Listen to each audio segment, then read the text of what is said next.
Bueno, el día de hoy vamos a ver un poco de lo que es hipoglucemias, porque para la parte del tratamiento les voy a poner un poco de actividad en el foro para que entren con ciertos conceptos antes de empezar a discutir tratamiento. Entonces, hoy vamos a ver un poco de hipoglucemias y la próxima semana nos enfocamos en tratamiento. Estando ya a la mitad más uno, creo que ya podemos comenzar, si está en 33. Entonces, vamos a hablar un poco el día de hoy de hipoglucemias, tanto en el paciente diabético como en el no diabético. Y para empezar con esto tenemos que empezar con algunos conceptos, ¿ya? En vista de que hemos visto ya lo que es la homeostasis de glucosa y todo, ya sabemos que la glucosa en el organismo depende de un balance, tanto entre lo que es el uso, la producción y la utilización del mismo, y órganos como el cerebro no son capaces de producir glucosa en su forma normal, ¿sí? Y un valor que se considera un valor bajo, un valor para considerar hipoglucemia, se considera que es abajo de 70 miligramos por decilitro, por lo general, ¿ya? Para el metabolismo de la glucosa, nosotros tenemos fuentes que ya conocemos, que vienen a través de la absorción intestinal, a través de la glucogenólisis, a través de la gluconeogénesis o formación de glucosa a partir de sustratos no carbonados. Y el hígado es una de las fuentes principales de glucosa endógena, tanto por gluconeogénesis, que también se realiza ahí, como glucogenólisis o ruptura de las moléculas de glucógeno almacenadas que generalmente son depositadas a ese nivel, ¿ya? Y que nos puede dar valores de glucosa estables durante un periodo de ayuno prolongado. El riñón sabemos que hace gluconeogénesis y forma glucosa también en casos de necesidad. Y el músculo principalmente es un captador, capta, almacena glucosa en forma de glucógeno y también metaboliza principalmente mediante la glucólisis.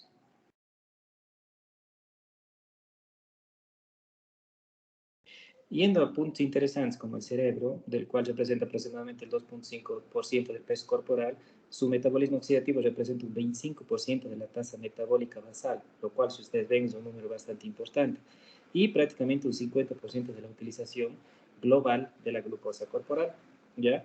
Prácticamente 50% de la glucosa que se produce a nivel hepático va a ser utilizada por el cerebro, y la fuente alternativa van a ser las cetonas. Sin embargo, las cetonas no son una fuente permanente de suministro de glucosa, por lo cual la glucosa normal termina siendo la fuente principal.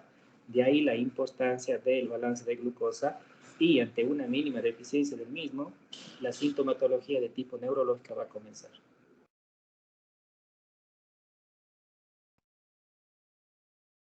Tenemos algunas definiciones cuando se trata de hipoglucemia que nosotros vamos a encontrar a nivel de textos. Tenemos la hipoglucemia documentada sintomática, que es aquella en la cual hay síntomas de hipoglucemia con una glucosa medida con valores menores a 70 miligramos por decilitro. Tenemos la definición de hipoglucemia severa, es aquel episodio que precisa de otra persona para la administración de tratamiento. Tenemos una hipoglucemia asintomática, muy frecuente en pacientes con diabetes de larga evolución, con glucosas altas mal controlados, que no sienten los valores bajos de glucosa, ¿ya?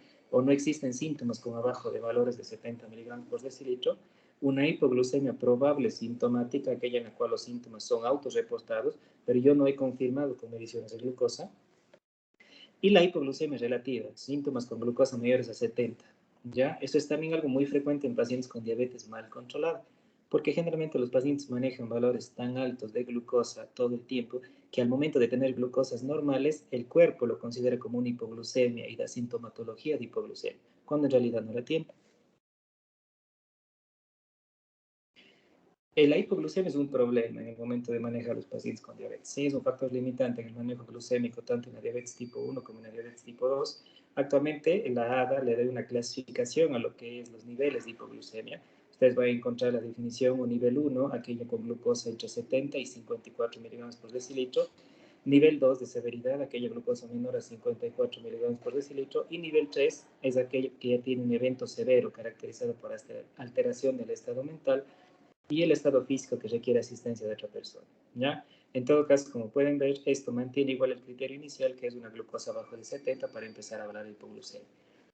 Valores por encima de 70 se consideran normales y por lo tanto no se consideran medidas para hacer corrección del mismo. Esto es lo importante a tomar en consideración.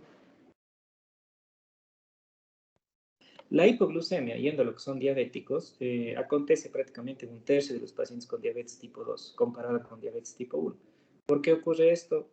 Porque los diabéticos tipo 1 usan fundamentalmente insulina y la insulina siempre va con riesgo de hipoglucemia, ¿sí? En la diabetes tipo 1 se ha visto que con menos de 5 años ocurren aproximadamente 110 episodios por 100 pacientes al año y con más de 5 años de evolución, cerca de 320 episodios por 100 pacientes al año.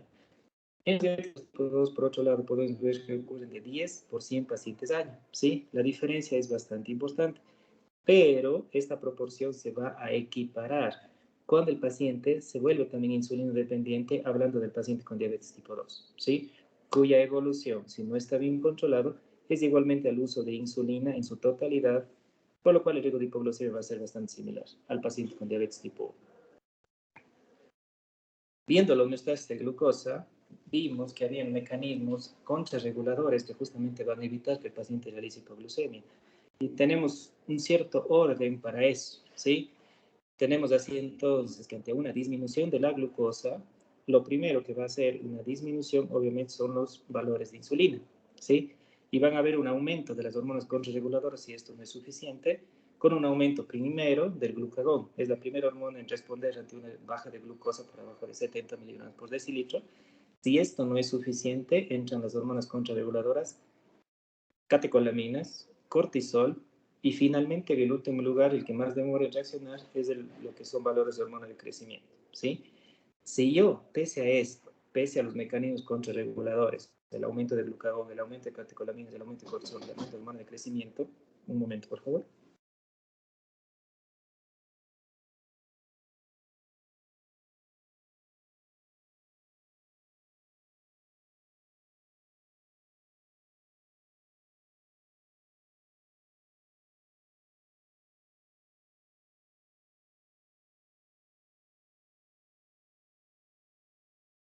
Si yo entonces no tengo estos mecanismos compensadores o estos mecanismos compensadores no compensan la hipoglucemia, va a venir las complicaciones a nivel neurológico, como es el deterioro cognitivo inicialmente, y si esto no es corregido en este momento, viene la neuroglucopenia severa con síntomas de coma, convulsiones e incluso la muerte en ese grupo de pacientes.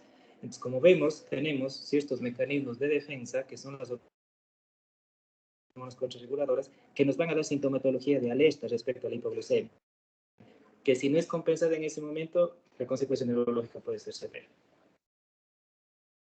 La clasificación del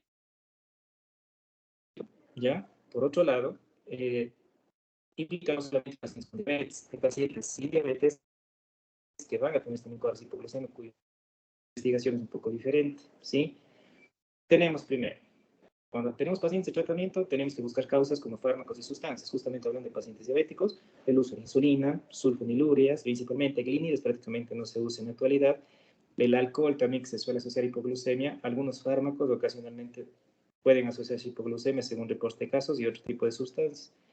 Las insuficiencias orgánicas graves, se imaginarán ustedes por qué, lo que es la insuficiencia hepática, la insuficiencia renal o la insuficiencia cardíaca, estados de sepsis o de aumento de demanda metabólica o inanición, desnutrición severa, por ejemplo, deficiencias hormonales como lo que es la deficiencia de cortisol, la deficiencia de contrarreguladores como es la deficiencia de adrenalina, por ejemplo, o de glucagón, que puede ocurrir en algunas situaciones, y los tumores extrapancreáticos, que pueden ser otro motivo de causa. Cuando estamos hablando de personas aparentemente sanas que tienen hipoglucemia, se tienen que buscar etiologías, dentro de las cuales frecuentemente podemos encontrar trastornos funcionales de la célula beta, como necidoblastosis o hiperplasia de las células beta, tumores como insulinomas productores justamente causando hipoglucemia, hiperplasia insular de páncreas, pacientes con antecedentes de cirugía bariátrica, que es muy frecuente encontrar episodios de hipoglucemia, hipoglucemia de origen autoinmune, mucho menos frecuente de encontrar en la práctica clínica, secretagogos insulínicos o uso de medicación, puede ocurrir en algunos casos también, o en aquellos en los que simplemente es una hipoglucemia facticia o inducida por el propio paciente a costa del uso de la medicación. Eso ocurre también en la práctica clínica. Dentro de los fármacos, ustedes entenderán por qué la insulina y las sulfonilurias son las principales asociaciones que tenemos nosotros con hipoglucemia. ¿Por qué? Porque las dos implican un aumento de insulina a nivel plasmático. La insulina per se y las sulfonilurias porque sacan insulina del páncreas, ¿ya? Por lo tanto, el efecto de esa insulina va a ser la supresión de la producción hepática de glucosa y el estímulo para la utilización de la misma. Y por lo tanto, el riesgo de hipoglucemia aumenta. recordando que esto no es un mecanismo fisiológico, sino un mecanismo de reemplazo, y sobre todo en caso de sulfoniluria, la extracción de insulina del páncreas va a ser continua y no va a contrarregularse justamente por hipoglucemia, ¿ok? Como normalmente ocurriría con la insulina endógena. Siendo así, el riesgo de hipoglucemia aumenta en este grupo de pacientes. Por otro lado, tenemos también la ingesta de alcohol, que puede ser una causa de hipoglucemia. ¿Por qué? Se ha visto que la hipoglucemia en los pacientes alcohólicos puede ocurrir con diabetes o también en algunos casos sin diabetes, ¿ya? En los pacientes diabéticos, ¿por qué ocurrirá? En los pacientes diabéticos puede ser, por ejemplo, que son pacientes que están en uso de insulina, están en uso de sulfonilurias y al mismo tiempo tienen ingesta de alcohol. ¿Qué ocurre ahí? Generalmente la insulina va a tener el mismo mecanismo, va a suprimir la producción hepática de glucosa y al mismo tiempo se ha visto que puede inhibir la gluconeogénesis también. Consecuentemente, si yo tengo una supresión de la producción hepática de glucosa y al mismo tiempo una supresión de la gluconeogénesis por la ingesta alcohólica, se imaginarán que la hipoglucemia es algo que muy probablemente va a acontecer en ese paciente, ¿sí? Se ha visto que el etanol, si vamos al cuadro de la derecha, requiere un metabolismo a través del alcohol deshidrogenasa o ADH y de la aldehído deshidrogenasa. Esto ocurre a nivel hepático y para eso se requiere la nicotinamida adeninadinucleótido o el NAD, ¿ya? Se ha visto que el NAD o el radio NADH, que son coenzimas que se requieren para diferentes procesos, son coenzimas que también se necesitan para lo que es el proceso de la gluconeogénesis. Entonces, los pacientes que tienen una ingesta de alcohol tienen un aumento del metabolismo del etanol por esta vía, pero este NAD se necesita también para el metabolismo de la gluconeogénesis. Al agotarse esta coenzima para el metabolismo del etanol, prácticamente termina inhibida la gluconeogénesis porque no existe el NAD. Y por lo tanto, no se puede dar gluconeogénesis y el paciente aumenta su riesgo de hipoglucemia. ¿Ya? Entonces, tanto pacientes alcohólicos en uso de medicación diabéticos como alcohólicos no diabéticos pueden tener el riesgo de presentar hipoglucemia por el uso del alcohol. Se han visto reportes de casos de ingestión de fármacos que se pueden asociar con lo que es la hipoglucemia, como son los antiarrítmicos, por ejemplo, propanolol, uno de los más comunes que tenemos aquí, que estimulan la liberación de insulina aparentemente. Tenemos también quinolonas, que se dice que reducen la producción hepática de glucosa, el litio también está incluido ahí. Productos herbolarios, hierbas naturales, se ha visto que aparentemente disminuyen los valores de glucosa y en algunos casos incluso llega a bloquear la gluconeogénesis, ¿ya? Y además un problema que tenemos es que no sabemos la cantidad en el producto que se está ingiriendo y por lo tanto el riesgo puede aumentar. Por lo cual es algo que se tiene que investigar cuando el paciente está con cuadros de hipoglucemia. Insuficiencias orgánicas, ustedes se imaginarán por qué, hablando de lo que es la pasta hepática, el hígado, sitio para lo que es gluconeogénesis, para almacenamiento de glucosa, una disminución en la producción de glucosa en el hígado, consecuencia de cirrosis, consecuencia de hepatitis, va a dar una pérdida de la capacidad inactivante de la insulina por parte del hígado y por lo tanto el riesgo de hipoglucemia va a aumentar mucho en este grupo de pacientes y por lo tanto el tratamiento también se va a tener que tener un mayor cuidado para evitar el riesgo de hipoglucemia. Insuficiencia renal. Recuerden que el riñón también es encargado de hacer gluconeogénesis, ¿ya? Toxinas urémicas se ha visto que son inhibidoras de la gluconeogénesis en algunos casos. También hay una disminución del aclaramiento renal de la insulina, adicional a que el paciente no es capaz de hacer gluconeogénesis ante un fallo renal, al mismo tiempo no es capaz de eliminar la insulina en el tratamiento que nosotros estemos administrando. Un aumento de la insulina a nivel plasmático implica un mayor riesgo de hipoglucemia en el paciente y por lo tanto una insuficiencia hepática con una insuficiencia renal combinada, se imaginarán que el riesgo de hipoglucemia sube muchísimo y por lo tanto el control o el monitoreo tiene que ser constante. Sepsis, como les comenté, hay un aumento principalmente en lo que es la demanda metabólica, porque hay un incremento en el uso de glucosa por parte del músculo, sobre todo tejidos ricos en macrófagos, hígado, vaso, pulmón, y el riesgo de hipoglucemia va a ser mayor si no se hace un suministro externo de glucosa para evitar esto. Inanición y desnutrición, obviamente, falta de reservas. El riesgo de hipoglucemia va a ser muy alto en ese grupo de pacientes, no tener reservas de glucógeno y no tener fuentes para gluconeogénesis. Hormonales, como ya vamos a ver después en la parte adrenal, la deficiencia de cortisol se ha visto que impide lo que es la gluconeogénesis hepática porque el cortisol también favorece este proceso. impide la movilización también de precursores gluconeogénicos, la deficiencia de hormona de crecimiento, aumenta la sensibilización a la insulina, el ayuno prolongado, el Addison, el hipopituitarismo, que en sí también da una insuficiencia adrenal asociada al ayuno prolongado. Disminución en catecolaminas y glucagón y adrenalina y glucagón. Prácticamente lo que estamos viendo aquí es una deficiencia de cualquiera de los contrarreguladores, sea insuficiencia adrenal, que sea de causa primaria, o sea, a nivel adrenal, causa secundaria, se asocia con una disminución del mismo y obviamente aumenta el riesgo de hipoglucemia.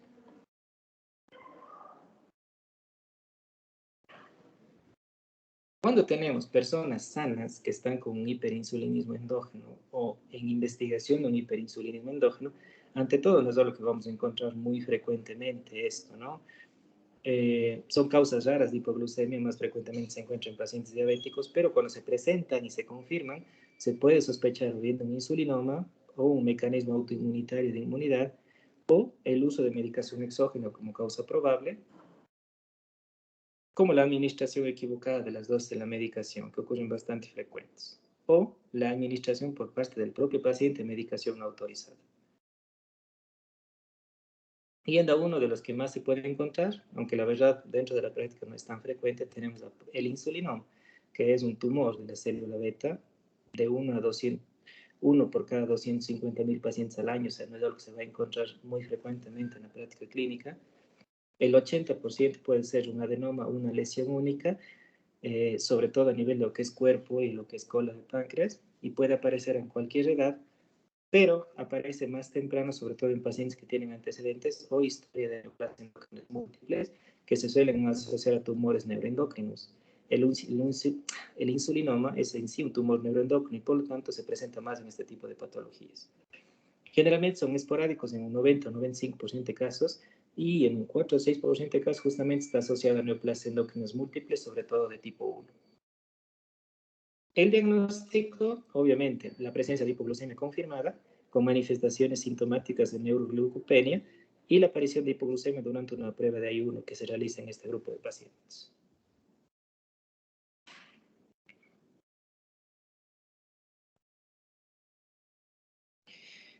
¿Cómo se realiza esto? En general, cuando se trata de una lesión de este tipo, un insulinoma, el diagnóstico no se demora mucho al realizar una prueba que se llama prueba de ayuno, que consiste justamente en lo que dice el nombre. Al paciente se le somete a un periodo de ayuno cuya duración va a variar, pero por lo general cuando es un insulinoma el diagnóstico se establece a las horas de empezar el ayuno en el paciente, ¿sí? Recordando que al ser un insulinoma, al ser un tumor, no tiene un feedback fisiológico y por lo tanto la secreción es permanente, sean cuales sean los valores de glucosa.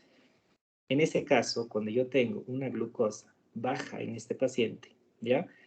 Yo hago medidas de insulina, proinsulina y péptido C, y esos valores van a salir elevados y me van a confirmar el diagnóstico de la enfermedad. Y una vez hecho eso, se hace generalmente estudios para localización del mismo, varios, hay ecografía, tomografía, resonancia, y se trata obviamente de forma quirúrgica, porque de lo contrario no hay medicación para remitir el problema. El tratamiento es eminentemente quirúrgico para este tipo de lesiones.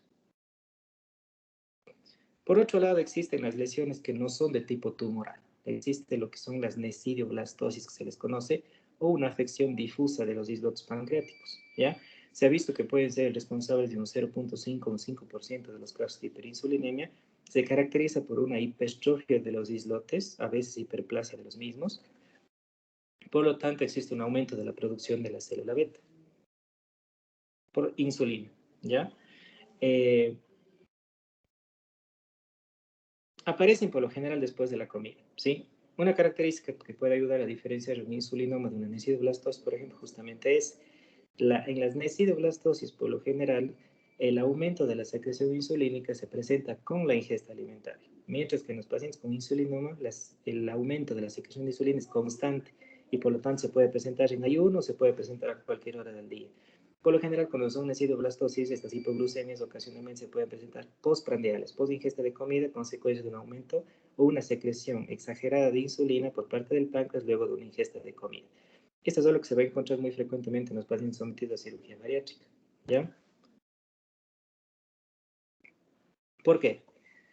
Porque los pacientes con cirugía bariátrica, por lo general, estamos hablando de pacientes obesos, insulinos resistentes, ¿ya? Y nosotros entendemos que cuando estamos hablando de un paciente insulino resistente, se secreta más insulina.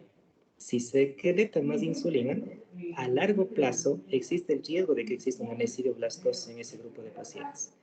El paciente con cirugía bariátrica operado pierde peso, pero la necidioblastosis puede no revertir y por lo tanto el paciente va a tener más riesgo de hipoglucemia luego de esa pérdida de peso, porque la respuesta insulínica que tiene ante las comidas está por encima de lo que necesita para la respuesta, ¿ok?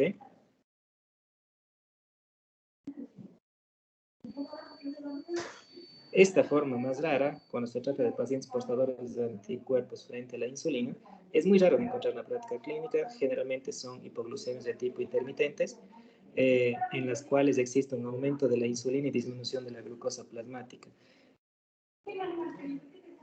¿Qué es lo que ocurre aquí por lo general? Un momento, por favor.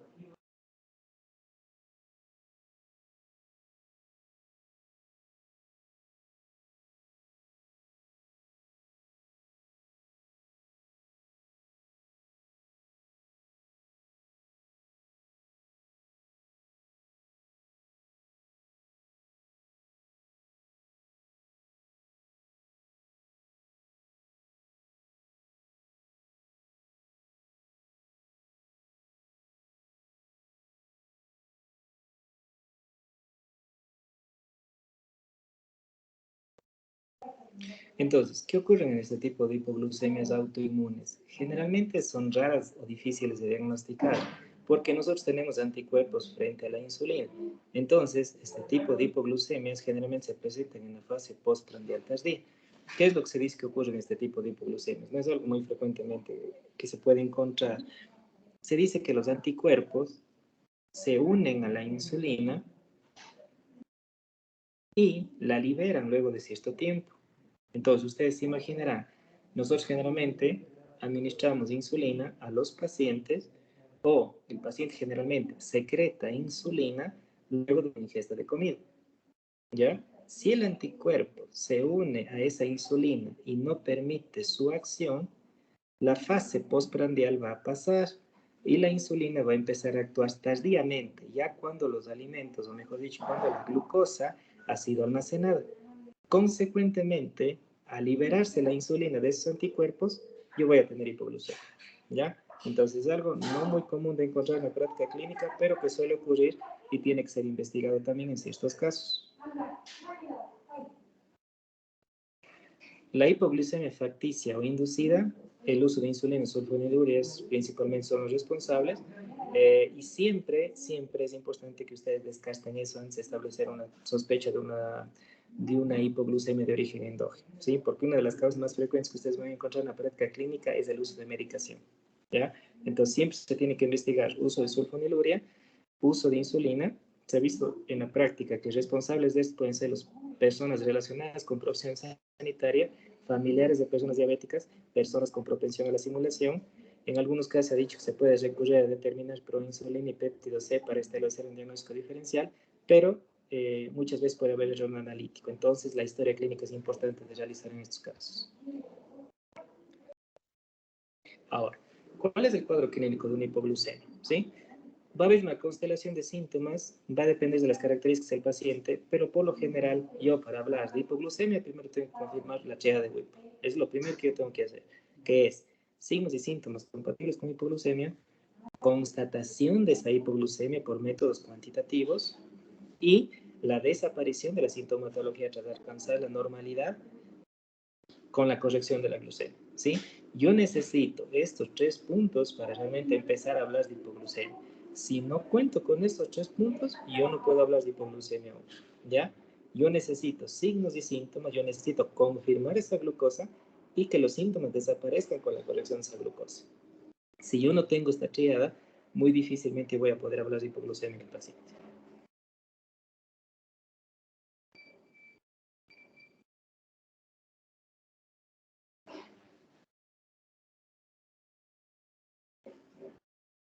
Si yo tengo un paciente, ¿ya? Por ejemplo, ¿ya? Si no cumple la tríada de Whipple, que es un paciente no diabético, que aparentemente tiene síntomas de hipoglucemia, pero ve una glucosa que está en rango normal, obviamente yo voy a descartar hipoglucemia en ese paciente, ¿sí? Para esto debo recoger muy detalladamente la historia clínica del paciente, la historia de los antecedentes de consumo, el consumo de alcohol también importante, para descartar que sea una hipoglucemia facticia o una pseudohipoglucemia. ¿Qué signos y síntomas voy a tener? ¿Ya? Los síntomas son muy variados y por lo general yo inicio primero con los síntomas autonómicos, ¿ya? Que van a ser dados por las hormonas contrarreguladoras, principalmente lo que son catecolaminas. Yo voy a tener ansiedad, voy a tener irritabilidad, temblor fino, taquicardia, sudoración, parestesia, cefalea. Generalmente son los primeros síntomas y son las señales de alerta ante la hipoglucemia que va a tener el paciente de una forma más severa. Si yo no hago la corrección en este momento, vienen los síntomas neuroglucopénicos, como el deterioro cognitivo, cambio de humor, mareo, cambios visuales, habla alterada, llegando a las convulsiones y el coma, ¿sí? Entonces, generalmente, los primeros síntomas en aparecer son los síntomas autonómicos, que son la señal de alerta en ese paciente, que si no corrige en ese momento va a tener síntomas neuroglucopénicos, y como se imaginarán, en ese momento, tal vez la capacidad del paciente para autocorrección va a estar totalmente inhibida, y por lo tanto, la fase autonómica es en la cual se debe intentar hacer la corrección. Justo lo que les había mencionado previamente, una hipoglucemia repetida puede generar ausencia de síntomas hipoglucémicos, aumentando el riesgo de una hipoglucemia severa. Muchas veces los pacientes, consecuencia de neuropatía, en parte también consecuencia de una hipoglucemia repetida, puede empezar a tener síntomas glucosos mucho más abajo de lo normal, ¿sí? La ventaja, o bueno, el punto que tenemos a favor es que si nosotros hacemos una normalización de los valores de glucosa en ese paciente, el paciente vuelve a ser sensible a los valores normales de glucosa y vuelve a ser sensible a lo que es la detección de hipoglucemia, ¿sí? Porque de lo contrario, el paciente tiene un alto riesgo cardiovascular porque va a tener ausencia de síntomas ante una hipoglucemia, y una hipoglucemia aumenta muchísimo el riesgo cardiovascular en ese grupo de pacientes. Las hipoglucemias, al igual que las hiperglucemias, tienen un riesgo de aumento de la mortalidad, deterioro cognitivo a nivel del sistema nervioso central, mayores costos, compromiso de calidad de vida, ansiedad, depresión y valores glicémicos altos para evitar hipoglucemia. Esto es lo que voy a encontrar muy frecuente en la práctica clínica. Los pacientes que han sentido una hipoglucemia importante prefieren tener valores altos a tener lo que es nuevamente la sintomatología de hipoglucemia, lo cual, como se imaginarán, va a darme como valores sumamente elevados de glucosa en los controles continuos de ese grupo. Por eso es importante la educación y la indicación acerca de qué hacer o qué medidas correctivas tomar en caso de que tenga valores bajos, ¿sí? La parte de compromiso del sistema nervioso central es algo que se está investigando bastante últimamente. En el último congreso que se hizo, el Congreso Europeo de Diabetes, se dio justamente una sección solo a hablar del deterioro cognitivo que yo tengo a consecuencia de las hipoglucemias. Y se demostró que efectivamente sí, que existe un deterioro a nivel cortical en los pacientes que tienen hipoglucemias a repetición y por lo tanto la capacidad intelectual de ese paciente disminuye con el paso del tiempo. Por lo tanto, es muy importante hacer la corrección y evitar que esto se mantenga a largo plazo o el paciente va a tener un deterioro cognitivo severo y un aumento de riesgo de demencia, según los últimos estudios que están saliendo.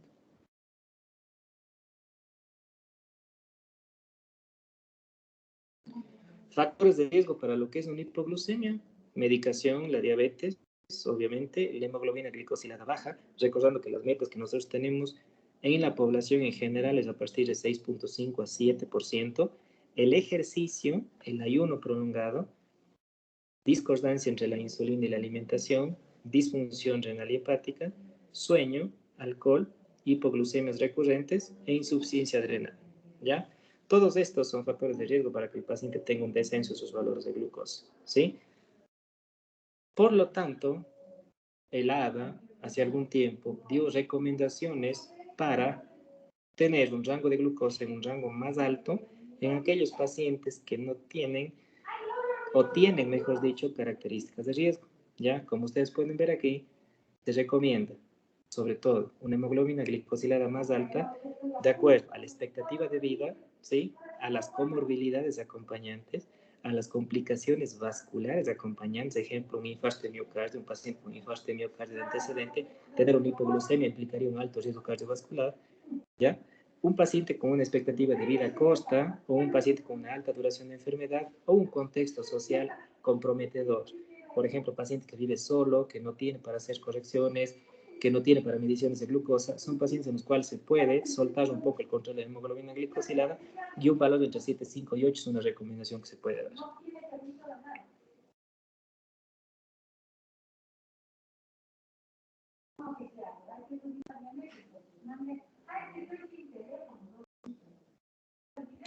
Un momento.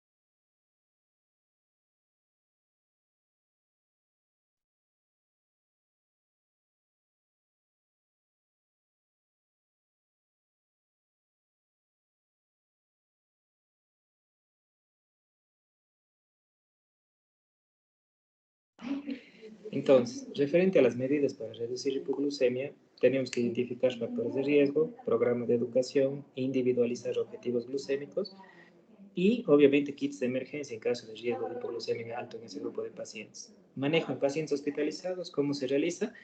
Podemos hacer una distinción entre aquellos pacientes que son conscientes y capaces de ingerir carbohidrato oral para hacer su corrección a aquellos que no lo son, ¿sí? Entonces, en aquellos que son capaces o conciencia y capaces de ingerir carbohidrato, se les puede dar por lo general 15 a 20 gramos de carbohidrato de absorción rápida para corrección. Lo que se recomienda es un control de glucosa luego de esa corrección, 15 minutos luego de la ingesta, esperando tener valores menores a 70, ¿sí? Se considera, si el tratamiento es exitoso y el valor de glucosa es normal, se puede iniciar un tratamiento continuo normal luego de los 30 a 60 minutos de la corrección. Ejemplos de 15 a 20 gramos de glucosa son varios. Existen tabletas de glucosa en algunos casos, un medio vaso de jugo de fruta, un vaso de leche descremada, productos pobres en fibra, grasa y proteína, porque la grasa y la proteína retardan la absorción, pueden ser útiles. Por ejemplo, una cucharada de miel o azúcar, 2 cucharadas de pasas, 2 o 3 caramelos, puede ser una forma de hacer la corrección de ese grupo de pacientes que están conscientes y son capaces de ingerir. ¿Ya? Por otro lado, cuando el paciente no puede ingerir y está con su conciencia alterada, se administra el glucagón, ¿sí? El glucagón se administra en forma subcutánea intramuscular en dosis 0.5 a 1 miligramo. Riesgos, obviamente, náusea o vómito, ¿sí? Pero es necesario en caso de que el paciente esté con alteración del estado de conciencia o inconsciente prácticamente. Esto sobre todo se utiliza bastante en los pacientes con diabetes tipo 1, los kits existen para la aplicación y elevan rápidamente el valor de glucosa y corrigen al paciente. El control es el mismo, la administración de glucosa 0,5 miligramos y el control de glucosa hace los 15-20 minutos posterior al tratamiento y el tratamiento exitoso doy alimentación normal en 30 a 60 minutos. Luego de la corrección, ¿puedo usar insulina? Si el paciente la usa. Si el paciente ha estado usando insulina después del tratamiento de hipoglucemia, puedo administrar la dosis normal de insulina si la glucosa ya está normal. Pero si las hipoglucemias son persistentes, obviamente voy a tener que intentar modificar la dosis de insulina a largo plazo. Las medidas para reducir la hipoglucemia en lo que son insulinas son ajustar glucosa según padrón de glucosa y estilo de vida. Puede ser LPH por insulina de larga acción, esto vamos a ver ya en la parte más de tratamiento, alimentación adecuada en actividad física y mediciones de glucosa continuas. Eso es algo que es muy importante de realizar, porque si el paciente no tiene mediciones continuas, yo no voy a saber en qué momento está en hipoglucemia y en qué momento está en hiperglucemia. Generalmente a esos 15 minutos o 20 minutos de medición de glucosa luego de la corrección se le conoce como la regla del 15. Aparentemente, entonces se le administra 15 gramos de glucosa a su elección y se mide la glucosa 15 minutos después.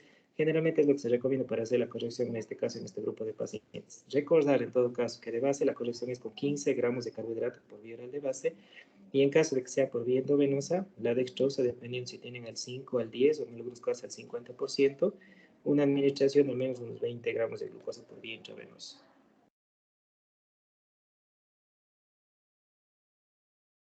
Recuerden, ante una hipoglucemia, debo ver el padrón de la misma el paciente tiene que estar muy atento a las señales de alerta. Hay que educar al paciente sobre cuándo es hipoglucemia, porque muchas veces no se educa al paciente y el paciente se autocorrige aún con glucosa en rango normal. Tengo que considerar factores precipitantes. El trabajo del paciente es algo muy importante que tienen que considerar, ¿sí? Porque si el paciente tiene hipoglucemia y su trabajo implica dificultad en la aplicación de la insulina o dificultad en la alimentación, el paciente va a tener un riesgo más aumentado de tener glucosas bajas, ¿sí? ¿Qué medidas utiliza el paciente para prevenir la hipoglucemia? También es importante. ¿Por qué? Porque muchas veces los pacientes hacen correcciones de manera equivocada y hacen correcciones con productos que contienen grasa o contienen proteína.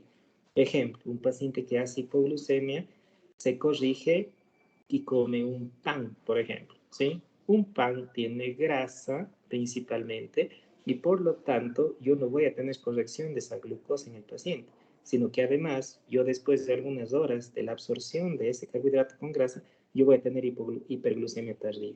Entonces es muy importante indicar al paciente que la corrección de una hipoglucemia se hace con glucosa de absorción rápida, ¿sí? No mezclado con grasa o proteína, de lo contrario lo único que yo voy a conseguir es una hiperglucemia tardía y no la corrección de la glucosa que necesito realizar en ese momento.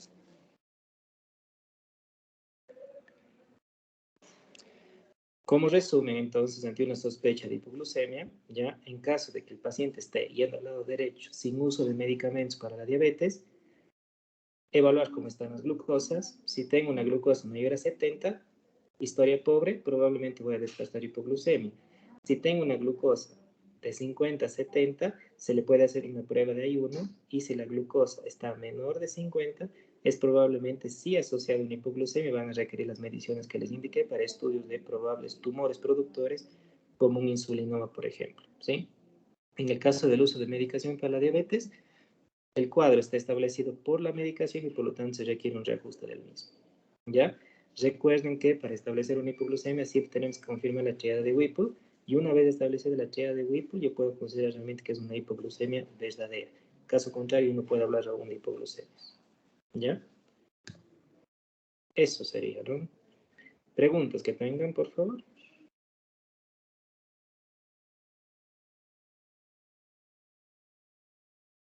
O que han escuchado respecto a las hipoglucemias.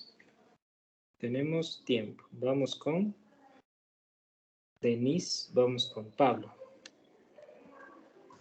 Buenas tardes, doctor. A mí me entró una como que media duda en si es que los pacientes que son hipoglicemiantes pueden presentar edema o solamente presentan o podría también presentar los pacientes diabéticos. Y sería mejor tomar todos los días la glucosa en las mañanas, o pasando un día o cómo sería ahí. Ya, la primera parte no la he entendido, Ledena. ¿Me puedes repetir, por favor? Lo del edema es que un paciente hipoglicemiante puede presentar edema o también puede presentar un paciente diabético edema o O no sea, presente. la verdad no es una característica de la hipoglucemia presentar edema. No es una característica realmente. Ahora que un paciente diabético tenga insuficiencia renal y presente edema a consecuencia de eso es otra historia. Pero la hipoglucemia no se caracteriza por presentar edema. No es una manifestación de hipoglucemia. Me dijo otro punto más usted respecto a qué, las mediciones de glucosa. Sí, la medición de la glucosa se debe medir todos los días o pasando un día o cómo sería ahí. Depende del paciente de la insulina que esté usando. Por ejemplo, pacientes diabéticos tipo 1 obligatoriamente tienen que hacer mediciones todos los días porque usan insulina lenta y rápida, por lo tanto el riesgo de hipoglucemia está en cualquier momento prácticamente, ¿ya? Pacientes con diabetes tipo 2, por lo general aquellos que están usando medicación oral no se realizan prácticamente monitoreos de glucosa. Aquellos que ya empiezan a usar insulina lenta, por ejemplo, sí deben hacer mediciones ocasionales. Va a depender de la medicación que estén usando también, ¿sí? Pero por lo general en diabéticos tipo 1 las mediciones son continuas y todos los días. En el diabético tipo 2 se puede hacer por lo menos valores en ayunas para ver cómo están, ¿sí? Eso va a depender del contexto del paciente y de la cantidad de insulina que esté usando y de los tipos de insulina que use, ¿no? Generalmente cuando estoy usando insulina lenta, me interesan más principalmente los valores pre-comida, porque la insulina basal me controla eso principalmente, no me controla los valores post-comida. Entonces yo generalmente cuando doy insulina lenta evalúo los valores preprandiales. Por otro lado, cuando estoy usando insulina lenta y al mismo tiempo insulina rápida, necesito controles pre y postprandiales para ver cómo está también el uso de las dos insulinas y ver si no hay exceso del mismo, ¿ok? Ah, ya, muchas gracias, doctor. Ya, eso es algo que ustedes van a ir adquiriendo en la práctica, así que en eso no se preocupen. A ver, Pablo y luego Ludwig. Ya, Doc. Usted mencionó respecto a la hipoglucemia relativa, que era cuando el paciente con valores superiores a 70 de glucemia tenían síntomas de hipoglucemia. En ese caso, ¿cómo se debe abordar más o menos? ¿Se debe hacer algo respecto a esta sintomatología o se debe esperar a que el cuerpo se adapte? O se debe hacer algo para que el cuerpo se adapte a valores normales de nuevo. ¿Qué se debe esperar ahí?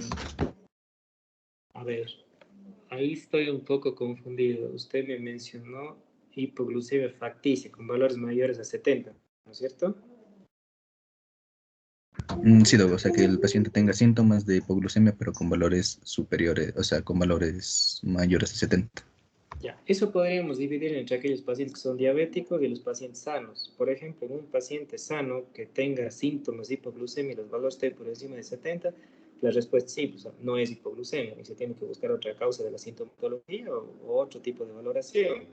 Cuando se trata de un paciente que tiene valores mayores de 70 y tiene síntomas de hipoglucemia y son pacientes diabéticos, en ese caso la situación sí cambia, porque pacientes diabéticos que están usando o han tenido hipoglucemias de repetición por un mal control metabólico o aquellos que han manejado altos valores de glucosa durante todo el tiempo, valores normales pueden dar síntomas de hipoglucemia. Entonces, en este caso, hablando del grupo de pacientes diabéticos, lo que se hace es normalizar la glucosa y eso generalmente sensibiliza a corto plazo al paciente para responder nuevamente ante un valor de glucosa que se considera hipoglucemia, ¿sí? Generalmente el paciente recupera esa sensibilidad conforme el valor de glucosa se mantenga estable. Porque si el paciente mantiene valores altos, obviamente los valores normales van a considerarse para él como una hipoglucemia. Eso va a variar de paciente a paciente y de la respuesta que pueda tener, pero por lo general el paciente sí recupera esa sensibilidad. Ya, gracias, Doc. Ludwig.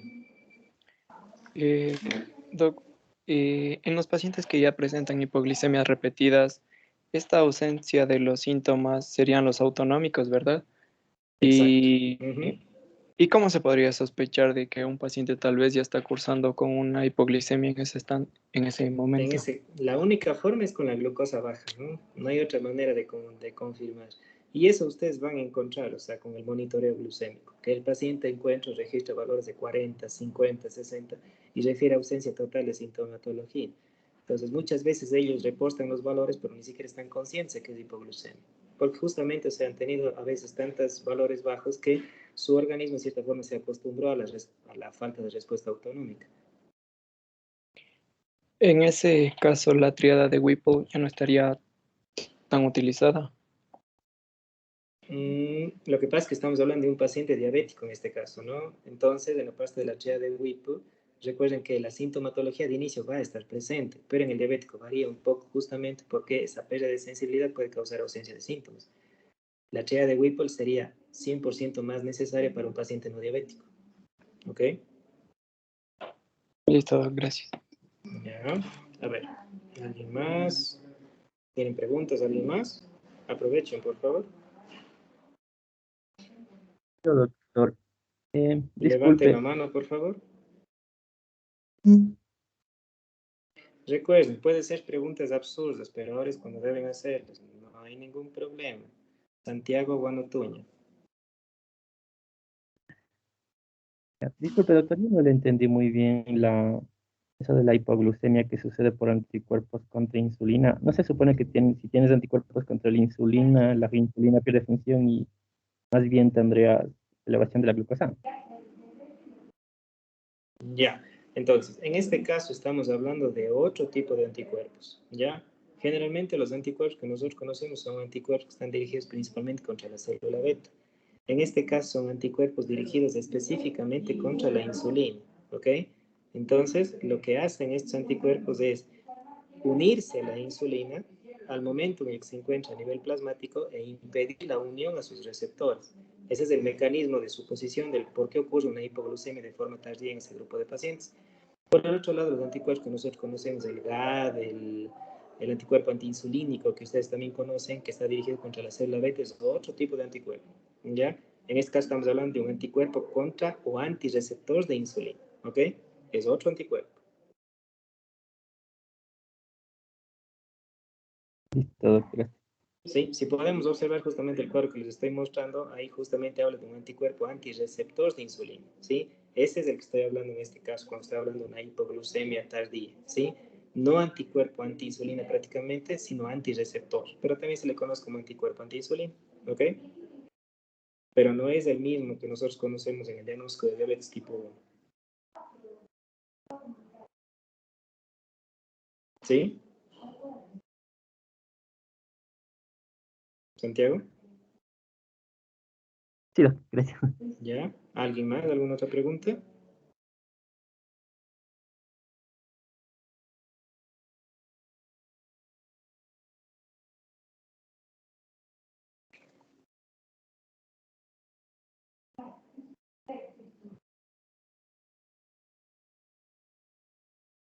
¿Ninguna más? Vamos con Melissa.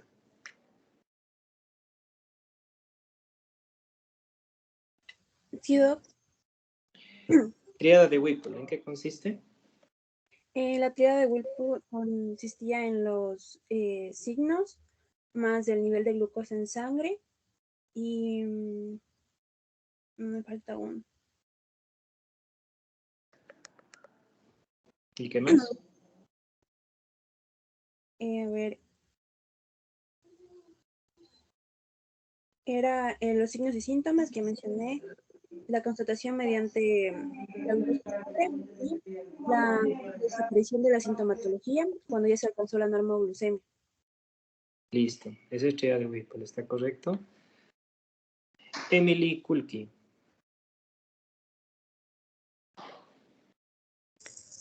Sí, Doc, ¿sí se me escucha? ¿Sí? Hipoglucemia por alcohol. ¿Qué entendió más o menos de por qué ocurre?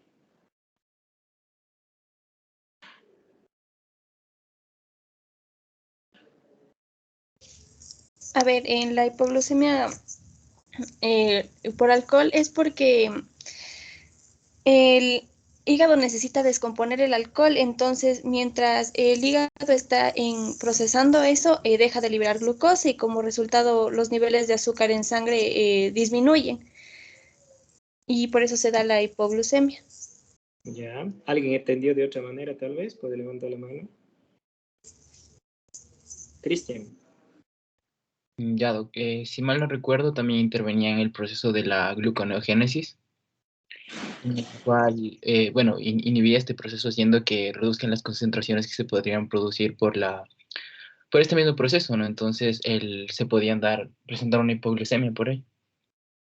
Sí, más por ahí, ¿sí? En todo caso, lo que ocurre es que los sustratos o las coenzimas, podríamos decir en forma general, las coenzimas necesarias para el proceso de gluconeogénesis son consumidas por el metabolismo del alcohol. Creo que eso podríamos decir en forma general. Consecuentemente, yo no tengo una vía para realizar gluconeogénesis y por lo tanto yo tengo hipoglucemia. No sé si ahí quedó más claro, tal vez. Ahí sí, Doc. Ya, perfecto. Sí, en forma general se podría decir de esa manera, ¿no? ¿Alguien tiene alguna otra pregunta? Si no, sigo buscando por aquí. A ver. Diana, Maite. Sí, doctor, buenas tardes. Disculpe una pregunta. En relación al deterioro cognitivo que mencionó por la hipoglucemia, ¿este deterioro sí tendría una pronta recuperación o sería permanente? Recuerden que las neuronas y su capacidad de regeneración es muy escaso, sobre todo en etapa adulta, ¿no? Se ha visto que el deterioro cognitivo se va a mantener y existe riesgo de demencia, sobre todo de tipo vascular en ese grupo de pacientes. Gracias, doctor. ¿Ya? Por eso es muy importante evitar justamente que progrese o las hipoglucemias sean tan recurrentes que lleguen a darse a consecuencia. ¿Ya? Maite, creo que sigue después. Sí, Emilio después. doctor. Buenas tardes. Doc, en cuanto al tratamiento de una hipoglucemia No le escucho bien. Ahí me escucha, Doc. ¿sí? Ya, en una hipoglicemia por alcohol, ¿está bien el tratamiento de darle una solución de glucosa al paciente destroza? Al final el tratamiento va a seguir siendo el mismo, porque recuerden que lo que le está faltando a esa persona es justamente el sustrato glucosado. Entonces la administración de glucosa es totalmente correcta. Doc, y puede ser así también glucosa oral, porque sí sé que en ocasiones así cuando la gente la hipoglucemia le da un vaso con agua azúcar y ya. Si el paciente está consciente, las medidas también se pueden aplicar de esa manera, ¿sí? Si el paciente está consciente, se puede hacer ingesta de glucosa para corrección, se puede realizar. Ya, gracias. ¿Quién sigue en el orden? Siga nomás. Doc, Doc, ¿hay alguna manera de evitar que un paciente tenga estos episodios de hipoglucemia repetitiva? ¿Hay alguna manera de prevenirlo a esto? Monitorizando la glucosa, es la única manera, ¿ya? Porque si no existe un monitoreo de glucosa, no voy a registrar esas hipoglucemias y por lo tanto el paciente puede no estar reportando las mismas. Por eso nosotros, cuando se hace un manejo en lo que es diabetes y uso de insulina, se le insiste muchísimo al paciente en que tiene que traer sus automonitoreos para ver dónde hay episodios de hipoglucemia, ¿sí? La única manera en la que ustedes van a saber es a través de automonitoreo. Y obviamente si el paciente es nuevo y ha empezado recién a tener hipoglucemias, él va a tener los síntomas autonómicos, va a referir que tiene sudoración, escalofríos, temblor, palpitaciones, que son síntomas clásicos autonómicos de hipoglucemia. Entonces a ustedes ya les va a dar una señal de alerta que el paciente las está realizando.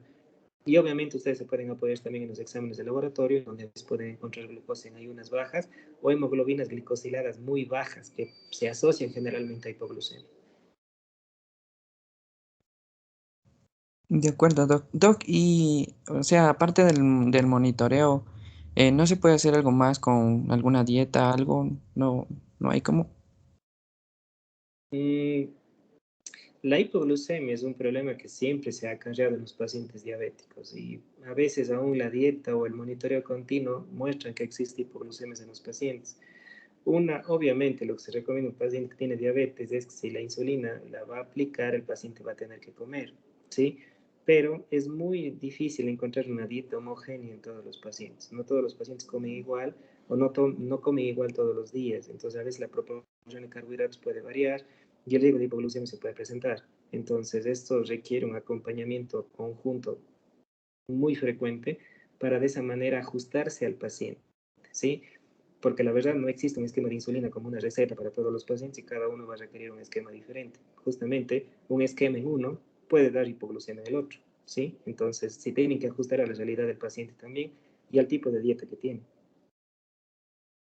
Gracias, Doc. Siguiente estaba Daniela y luego sigue Cristian, creo. Sí, Doc, buenas tardes. Doc, una pregunta. Cuando se hace referencia a que el alcohol puede interferir con la medicación que se les da a los pacientes con diabetes, ¿a qué se refiere esto? ¿Cómo interfiere el alcohol con la medicación? Interfiere. No tanto como interferir, sino más bien por aumentar el efecto prácticamente de la medicación. Lo que mencioné respecto justamente a lo que es hipoglucemia en pacientes con diabetes, sobre todo en aquellos que están en uso de insulina o en uso de sulfonilurias, es que en un paciente alcohólico yo tengo justamente una disminución de la ingesta de comida por un lado y por otro lado yo tengo un aumento en lo que es la insulina a nivel plasmático, sea bien por la insulina exógena o por la liberación de insulina del páncreas por parte de las sulfonilurias. La insulina normalmente nosotros sabemos que inhibe la liberación hepática de glucosa. Entonces, si tenemos insulina en valores altos en un paciente diabético que no come, que aparte ingiere alcohol, que inhibe la gluconeogénesis, una inhibición en la liberación de glucosa a consecuencia de la insulina y en la gluconeogénesis consecuencia del alcohol, se imaginará que puede ocurrir hipoglucemia. No sé si le quedó claro. Sí, Doc, gracias. Ya. ¿Alguien más? ¿Cristian? Sí, buenas tardes, doctor. Me surgió la duda de cuánto tiempo tendría yo para actuar si es que un paciente ya cae en coma diabético por hipoglucemia y cuánto tiempo tendría, o sea, antes de que este paciente sufra un daño cerebral severo o incluso muera. El mismo prácticamente que ante una situación de un paro cardiorrespiratorio, ¿no? Porque recuerden que el cerebro no tiene forma de producir glucosa y depende exclusivamente de los cuerpos cetónicos. Si ustedes no actúan de manera inmediata, las consecuencias van a ser iguales a ese tipo de situación. Ya, muchas Adriana. gracias, doctor. Buenas tardes, doctor. Disculpe, doc, ¿puede repetirme sobre lo que era la nesidioblastosis y cómo es que nosotros podíamos diferenciarle con el insulinoma? Me parece que era, es que no le escuché muy bien esa parte. Ya. Nesidioblastosis. Nesidioblastosis también se le considera como una hiperplasia, una hipertrofia a nivel de la célula beta del páncreas. Esto ocurre sobre todo en pacientes que tienen insulina resistencia, que como nosotros sabemos, de lo que vimos también un poco de diabetes gestacional, hay un poco de aumento de la secreción de insulina ante una insulina resistencia de manera inicial. En esa situación, en un paciente, por ejemplo, cirugía bariátrica que es operado, esa nesidioblastosis puede no revertir y consecuentemente producir una hiperinsulinemia. Una nesidioblastosis per se es una hipertrofia hiperplasia de la célula beta del páncreas, ¿ok? No es un tumor maligno. Perdón un momento. Espera un minuto, por favor.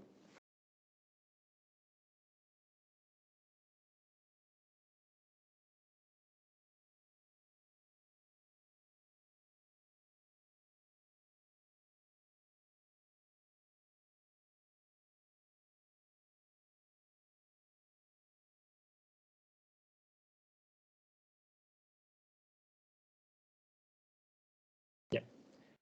Disculpas, por favor, me repiten la pregunta. Ya, doc, era sobre cómo era que se producía la nesidioblastosis y cómo es Ya, que nosotros listo. podíamos diferenciarla con el insulinoma. Ya. Generalmente la nesidioblastosis, hiperplasia, hipertrofia de la célula beta, consecuentemente un aumento de la secreción de insulina, más frecuentemente presentes en insulina resistencia, aunque también se ha visto que se puede presentar nesidioblastosis en pacientes sin antecedentes de insulina resistencia. ¿Cómo diferenciar de un insulinoma?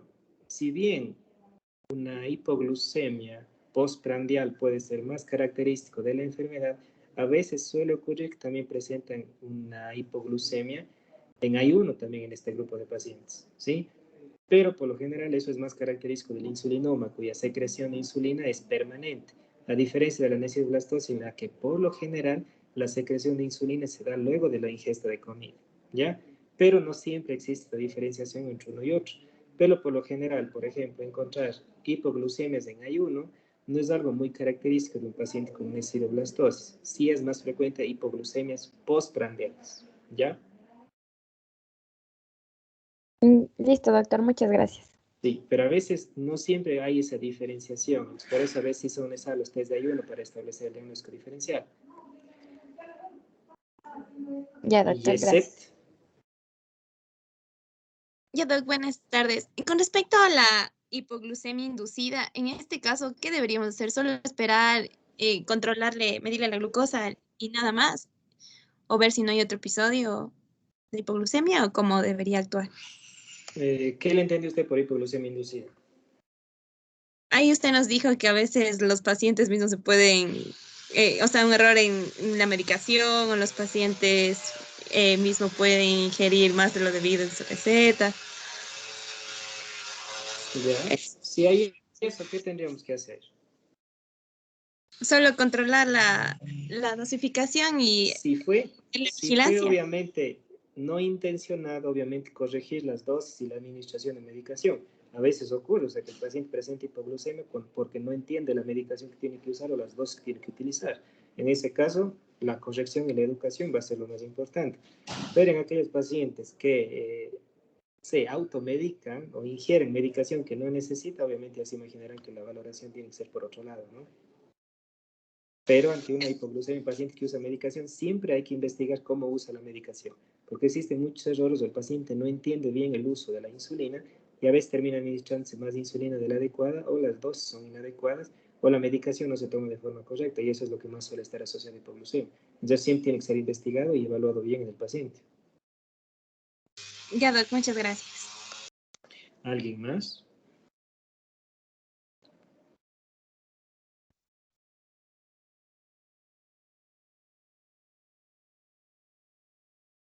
Listo. No entendía por qué ustedes querían clase a las 2 y me enteré que el fútbol ha sido hoy a las 4. O sea, ahora entiendo el por qué. En todo caso, lo que vamos a hacer el día de hoy es que hoy vamos a dejar ahí, ¿ya? Pero les voy a poner actividad en el foro porque necesito que revisen algunos artículos para la parte de tratamiento. La parte de tratamiento la próxima semana la vamos a dividir en dos partes, ¿sí? El miércoles nos vamos a reunir nuevamente de 2 a 3 para discutir una primera parte de la parte oral y el jueves vamos a discutir también lo que es la parte de la insulinización para ver un poco de casos para discutir, ¿ok? ¿Preguntas que tengan? Doc, y el foro estaría igual abierto una semana, ¿verdad? El foro en este caso va a ser principalmente para que revisen un poco los artículos que les voy a poner, ¿ya? Va a estar abierto por lo menos unos 15 días.